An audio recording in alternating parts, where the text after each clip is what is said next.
Organized biology, what is up? This is Anatomy and Physiology 2, the first week. We've had approximately 2.5 hours worth of class time, and I have to say we've gone through a ton.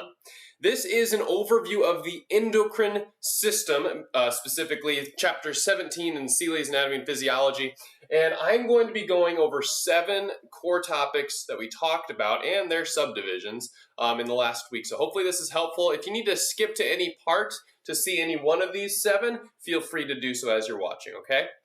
So here we go. We're going to talk about the big concepts in anatomy and physiology. We're going to compare and contrast the endocrine and the nervous system. They're very similar but different.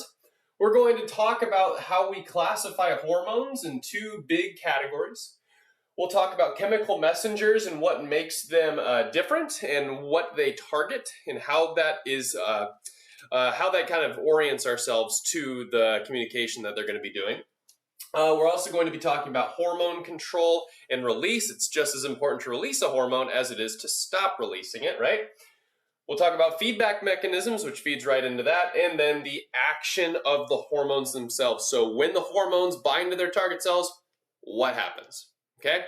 A lot to go through. Let's get started. So first off, big concepts of anatomy and physiology. I wrote them down here. Hopefully you have them with yourself at some point in your notebook or in a computer, whatever. Homeostasis, one of the biggest ones, right? Every body system in your body exists to maintain homeostasis, which is a stable set or range of internal conditions that allows your body to thrive and survive. Okay, that can be things like blood pH has a certain set level, electrolyte balance, fluid balance, body temperature. All things have a little set range that your body has to stay within. Otherwise, you are out of homeostasis. And a chronic being outside of homeostasis for too long is called disease. Fun fact. Structure determines function. This marker has a specific structure which allows it to do a certain function, which is right on the board. Same thing with every aspect of your body. Okay, so your skin is super long, stretchy, and tough. It allows it to cover your whole body, and it's strong, durable, doesn't let a lot of things in, so it protects you, it insulates you, regulates your body temperature too. So the structure of the skin determines the function, and that is found across this study of anatomy and physiology. Location, location, location. When we're talking about things, especially with hormones, we're going to be talking about where they are acting, where they go, how they communicate. This all has to do with where they are at. So location is a big central concept. So know where something is happening, and it'll give you clues as to what it's going to be doing. Squeaky wheel gets the grease. Okay, so if you have a localized cut, the clotting proteins are not going to go to your foot. They're going to go to that part that got cut, right? When you're exercising, more oxygen and glucose is needed in your muscles, so those vessels in your blood will dilate, your blood vessels will dilate in the muscle area, allowing for more nutrients to get there because you have a higher demand there. The squeaky wheel, the issue, or the thing that needs a lot of energy, gets the focus, gets the grease. High to low. Things in nature flow from high to low. If you don't believe me, gravity, right? So things move from high to low concentration specifically. And I mentioned this in class, but say you have a ton of sodium and electrolytes just saturated in your bloodstream. Well, since you have these charged ions inside your bloodstream, what will happen is there will be water that wants to go to the area of higher solute. So now water is going to be drawn into your blood vessels, and that can increase the volume, the fluid retention in your body. And if you have too much water and just stuff in your blood, in your blood vessels, that's going to increase the pressure that it's putting out onto the vessels themselves. So a lot of the times, when you eat too much salt or when you have a chronic bad diet of high salty, fatty foods, it's going to draw water into your bloodstream and push out on those vessels, which causes hypertension. Now, there's a lot of other things that control high blood pressure. We'll just leave it at that. So once again, it's just high to low. Water was flowing from where there's a lot of water to where there's less water. And usually where there's less water, there's more solute, there's more electrolytes, there's more ions. Okay, so remember that. And then finally, use it or lose it. I won't talk about this too much. You don't use your muscles, they atrophy. You don't think or use your brain, your neural connections don't usually work as well, right? So you got to use the things in your body in order to not lose them, right? Boom, big concepts, done. Should I just check it off? I'm going to check it off. Bada bing, endocrine versus nervous system. Let's move on to this Venn diagram. Both the endocrine and nervous system are higher regulatory systems of your body. They're both going to communicate with cells all the way throughout your body. And they're also going to regulate what is occurring in them via that communication. Now, so they're similar in those ways. So they both regulate, they send communicatory molecules, and they're both regulating homeostasis. So homeostasis is really maintained by these two systems telling the other systems what to do. Really interesting. So those are the big, I'd say, three. They also share some chemicals. So for example, they both share epinephrine. So epinephrine is secreted by neurons, and it's also dumped into the bloodstream, and now it's a hormone, okay? But that's a difference. So the nervous system uses what's called neurotransmitters to relay the information, whereas the endocrine system uses hormones. Okay? And the definition of a hormone is that it's secreted into the blood. Endocrine literally means inside secretion, and that means inside secretion of hormones into your blood. So all of these chemical communicators are going to be dumped into your blood, whereas in the nervous system, they're using neurotransmitters, and this is at basically nerve terminals, nerve ends, between synapses. Okay, so between two nerve cells. So these are going to be communicated to tissues directly touching or very, very close to touching that neuron, that axon specifically, okay? Endocrine system. These are longer lasting effects. So endocrine lasts a long time compared to the nervous system. The nervous system is very quick. So very quick, sends a signal, it's done. Sends a signal, it's done. Hormones are going to be dumped into your body, your bloodstream, and so those effects can take a while to occur and continue to occur and continue to occur over minutes, hours, days, years? Absolutely. Whereas the nervous system is very fast. The nervous system is also, you may hear it be called a frequency modulated system. What it means by that is that when an action potential is sent down a neuron, there's one action potential, boom, okay? It's over and done with. But if you have more and more and more action potentials per second, that ramps up the response. So say I have to pick up a super heavy object. There's going to be thousands and thousands of action potentials being sent down my neurons to tell that muscle to contract. Okay? So say per second, here if I draw a little graph, per second, so this is time, and this is action potential. If there are more action potentials occurring in a shorter period of time, that's a stronger signal. Whereas if there's fewer, there's less of action, less of an action. So this is called frequency modulated. So this would be a strong signal, and this would be a weak signal. Whereas the endocrine system, it is strictly concentration based, okay? So the more concentration of hormone, the stronger the effect. So you may see a graph more like that. So as the hormone increases, so hormone amount would basically be over here, and then the effect of it would be on the x-axis over time. Well, I guess time would kind of be here. So just know more hormone means more effect. Less hormone means less effect. Okay, so that's sometimes called concentration modulated. Yeah, okay, that's endocrine, that's nervous, compare, contrast, those are some good examples that you can remember. Deal? All right, we're 9 minutes in, and we're one-third of the way. Not doing too bad. So this is endocrine versus nervous. Done, all right. Classification of hormones. This won't take too long. There are two big classifications of hormones, and I've written them right here in black. Water-soluble, lipid-soluble. Okay, this is really key to understanding the functioning of the hormone.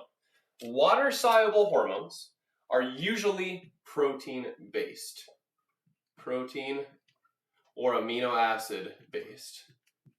The one exception I always have to say is there's one lipid-soluble hormone, thyroxine, secreted by the thyroid, that is lipid-soluble, and it's amino acid chain, but it's very small, and it's got hydrophobic side chains on the amino acids. You don't have to know that. Just know that's the one exception to that rule.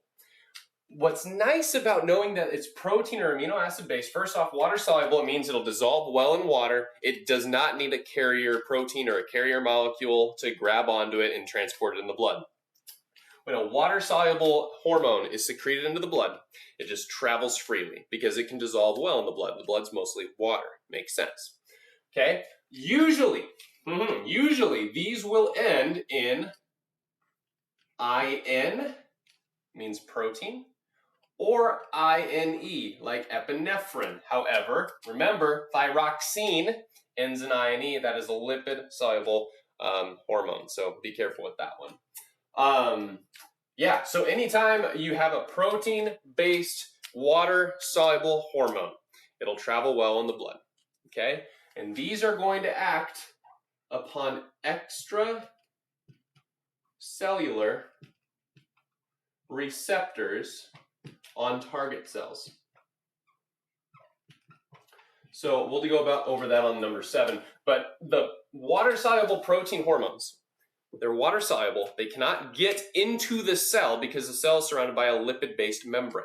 So it has to talk to the receptors on the outside of the membrane to then tell that receptor or a protein inside the receptor to do something specific, to make a response. Remember, hormones are just these chemical communicators telling cells what to do.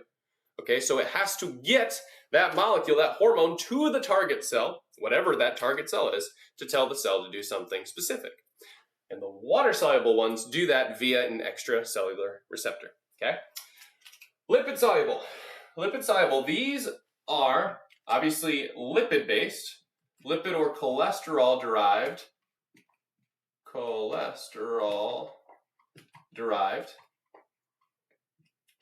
man, I can't spell today, derived hormones. And these are not water-soluble. These need a carrier protein. So these need a carrier protein. Why? Well, I'm glad you asked.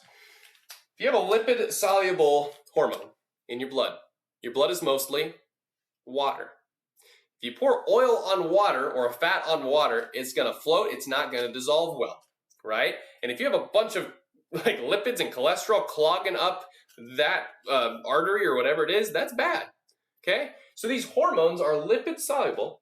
So they need a carrier protein. Remember, proteins dissolve well in water because they're slightly negative charged. They can associate with the water nicely. So what will happen is, if I could draw it kind of roughly, so say this is your lipid hormone.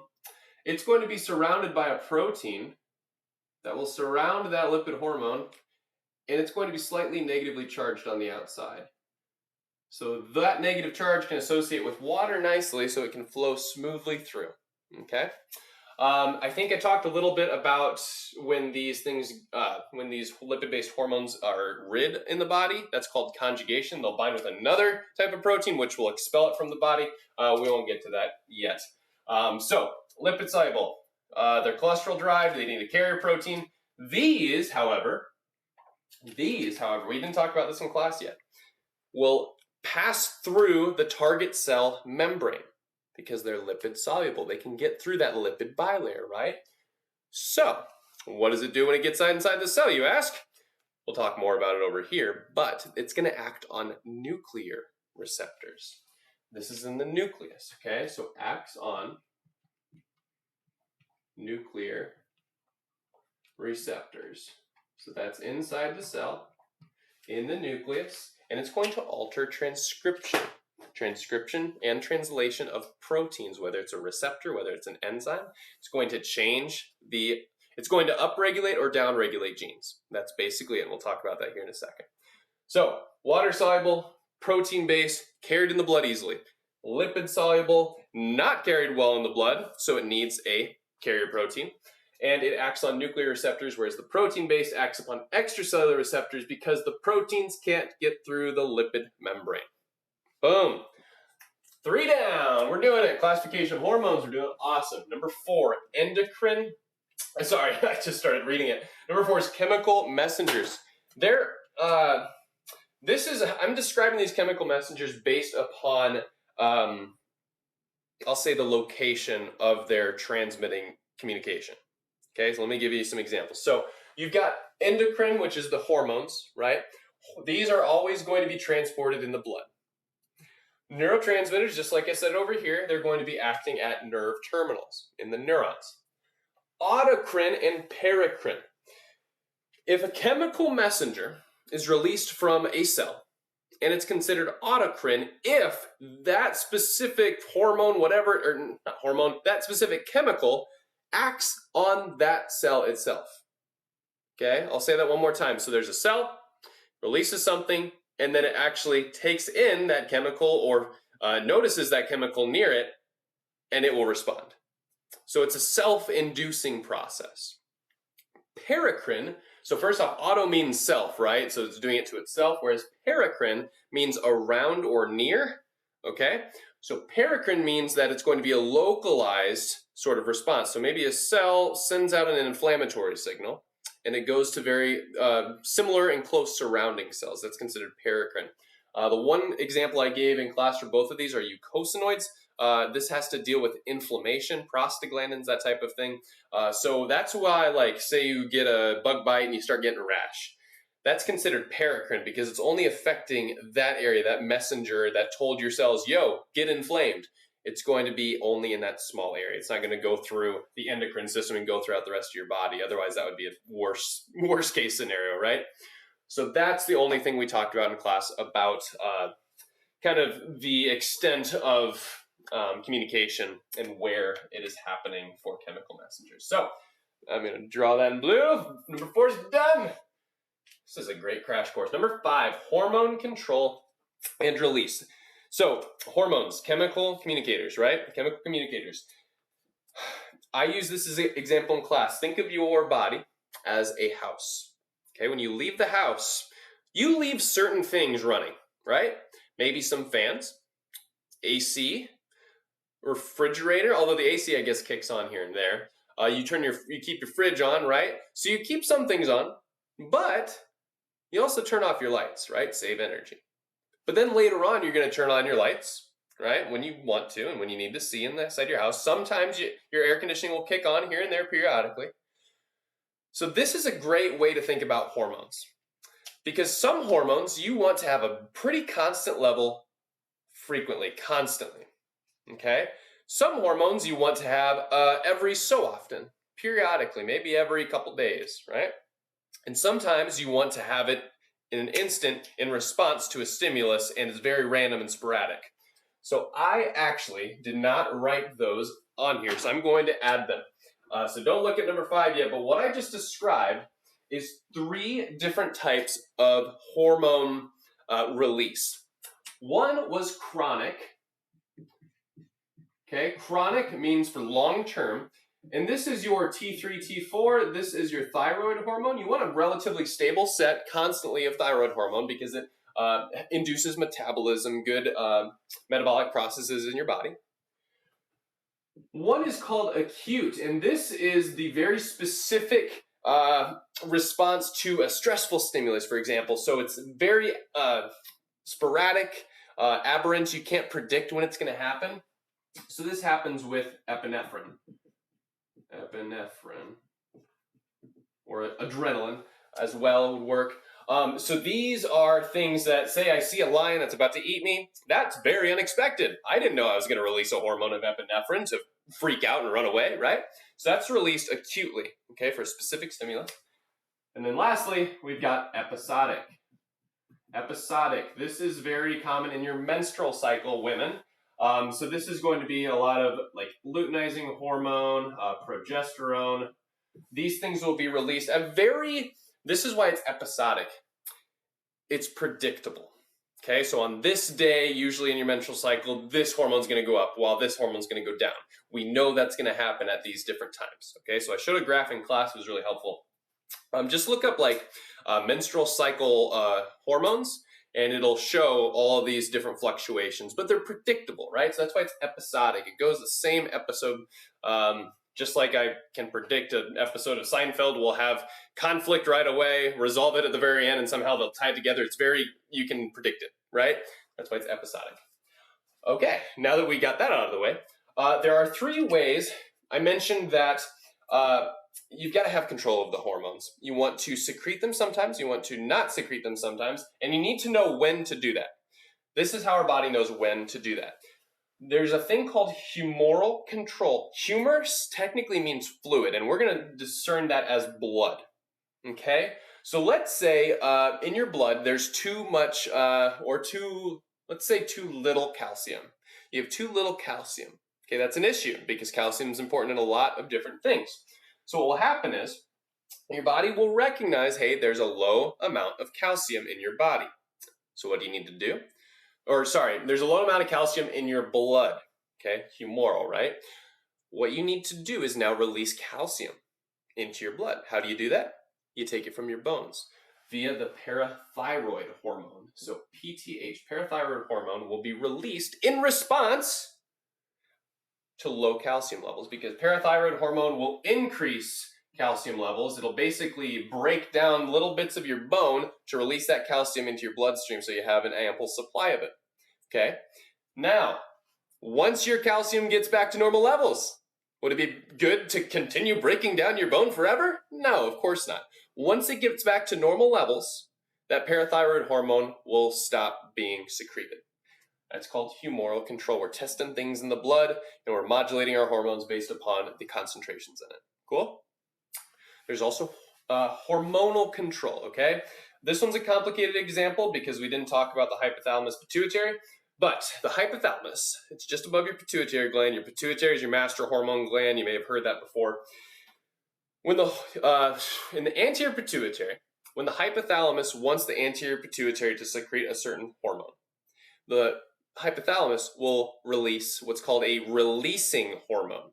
That releasing hormone will travel down to the anterior pituitary. Anterior pituitary will take that hormone in and be like, oh, okay. Anterior pituitary secretes its new hormones, right? Once that hormone gets all the way through the circulation, brings it back to the hypothalamus. Okay, brings it back to the hypothalamus. The hypothalamus is like, oh, good job, anterior pituitary. You secreted the hormone I told you to. I'm going to stop sending my hormone now. Okay, so this is control based upon what hormones are present in the bloodstream.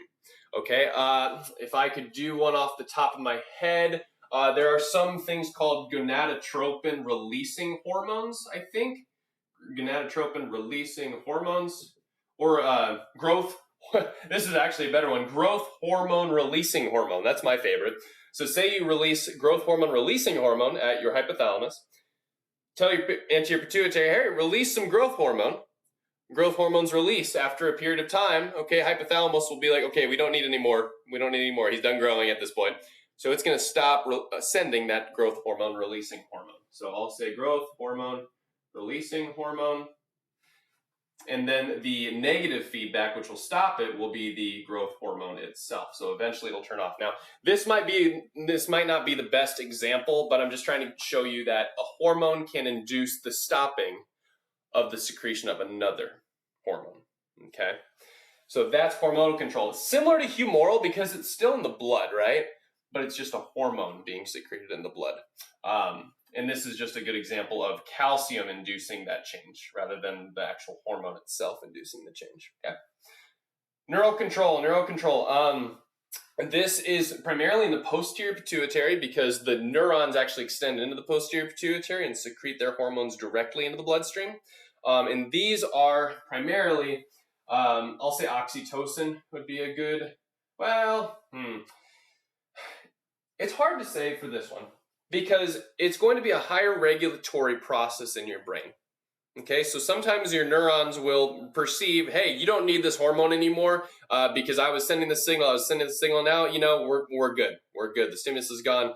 We're not a big deal. So I would say this is probably bad science, but I'm going to say oxytocin because what happens is when oxytocin is released, stimulates uterine contractions, right, which stretches the cervix. The stretching of the cervix tells the brain, okay, release more oxytocin, more oxytocin. That oxytocin is being released by a neuron. So the hypothalamus is perceiving this, okay, it's perceiving this stretching and it's sending more oxytocin. Once the stretching's done, the thing that perceives that lack of stretching is a neuron. Okay, so the neuron notices, hey, we're not stretching anymore. Stop the oxytocin release. So this would be neural control of hormone secretion, okay? That one was a little more difficult. Hopefully that made sense. Please drop any questions in the comments. I'm rushing through this pretty quick. We're at 25 minutes. We got 5 more minutes or so. I'm trying to keep it under 30. Okay, great. Negative, positive feedback. This is homeostasis controlled, okay? So negative feedback, I'm not going to give you examples. I've actually kind of given you a couple already. But what negative feedback does is, say this is the set point with my ring on, okay? This is the set point. Say a stimulus kicks your body out of whack a little bit. A negative feedback loop will immediately elicit a response to bring it back down. Okay, sweating is a great example of this. Body temperature goes up, oh, sweat's released, cools the body down. Okay, or when you get too cold, okay, you start getting too cold, start shivering. Muscle contractions makes heat, brings it directly back. Okay, that's negative feedback control. Positive feedback control. I just described oxytocin. Induces contractions of the uterus, right? What induces the contractions is oxytocin release, okay? So oxytocin is being released. Cervix stretches. So, cervix is stretching. This is not good. This hurts. This could damage some tissue. But what happens is that stretching induces more oxytocin release, which induces more uterine contractions, which induces more stretching. So we're pushing it even further and further out of the set point until baby's born, cervix isn't stretching anymore, we return back to homeostasis. So positive feedback amplifies that response until the stimulus or issue is gone and it returns back to set point. Okay, so those are going to be the examples I give. So that's number 6, last one, action of hormones. I alluded to this earlier. Water-soluble hormones. Stick with me with the blue on the left side. I think it's on the left side for you. Yes. Okay, water-soluble hormone. Released, okay, it likely ends in INE or N, right? Goes to a receptor on a target cell. The target cell could be in several different places, but it will only elicit a response if that target cell has a receptor. I'm going to talk about the G protein coupled receptors because in class, I think I said 70 to 75% of drug targets are focusing on GPCRs, but I think it's more like 60% of drugs. 60% of drugs target G protein coupled receptors. Now, what are these? Well, the water-soluble hormone is going to bind specifically, specificity is important, specifically to the G protein coupled receptor. That will induce a conformational change. So say G protein coupled receptor has the extracellular side, grabs the water-soluble hormone, induces a conformational change on the intracellular side, which induces a response inside the cell. What is that response? Well, it depends on the cell, but it usually has a pretty common mechanism. It's called a signaling cascade. And that signaling cascade will tell this GPCR basically to generate what's called secondary messengers. I related this to a big army, like a big molecular army that's being sent out to do something. Usually it's cyclic AMP, so the secondary messenger is amplifying a response, and it's usually cyclic AMP. Why do I say amplifying? AMP, C-amp, right? So it's amplifying a response. That's, cyclic AMP will likely activate, this is the key effector.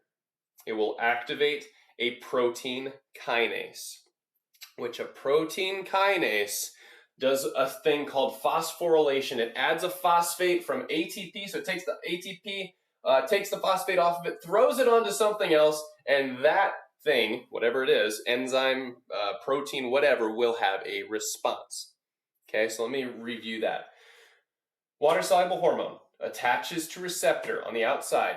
Intracellularly, secondary messengers like cyclic AMP will be generated, hundreds of thousands of molecules, activating a protein kinase, which literally means motion enzyme, which will then phosphorylate, add a phosphate from ATP to all these different molecules to make the cell do something. Okay, very, very watered down there. So, water-soluble acted on the outside. This is where we paused in class. I'm going to keep moving forward. Lipid-soluble hormones. Lipid-soluble, let me say that again. Lipid-soluble hormones. They can pass through the cell membrane because the cell membrane is a lipid, right? So it's passing through this just fine. It's going to make its way into the nucleus, which the nucleus is also surrounded by a membrane, so it can pass right through. The lipid-soluble hormone, this is new, will attach to a nuclear receptor. That nuclear receptor will do one of two things. One, it will hyperactivate a gene to make more and more of its protein, or it will repress it or decrease the activity of that gene to not make as much protein.